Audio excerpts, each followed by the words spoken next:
Here is everything I learned today about machine learning. If you haven't watched the previous episodes, I highly recommend doing so before watching this one.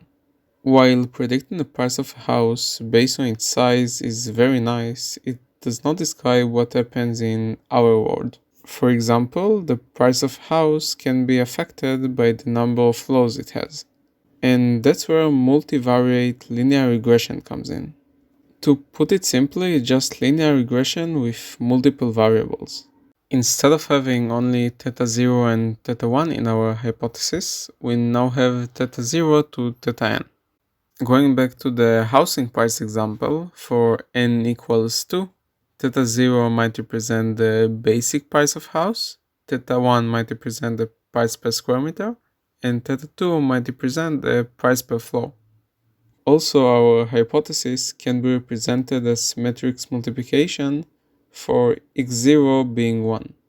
Gradient descent with multiple variables is just the same as with one variable, but instead of updating theta 0 and theta 1, we update theta 0 to theta n simultaneously. Going back to the housing price example, something you might have noticed is that the size of a house is usually a number with 3 digits or maybe more, and the number of floors is a single-digit number in a private house. It turns out that the difference in the scale might affect gradient descent and slow it down. This is where feature scaling and minimalization come in.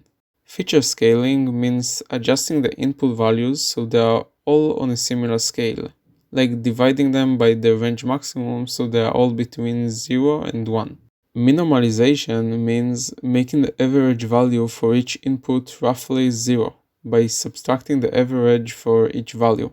This is it for day 4. I hope you liked it and make sure to subscribe to the channel to follow my journey.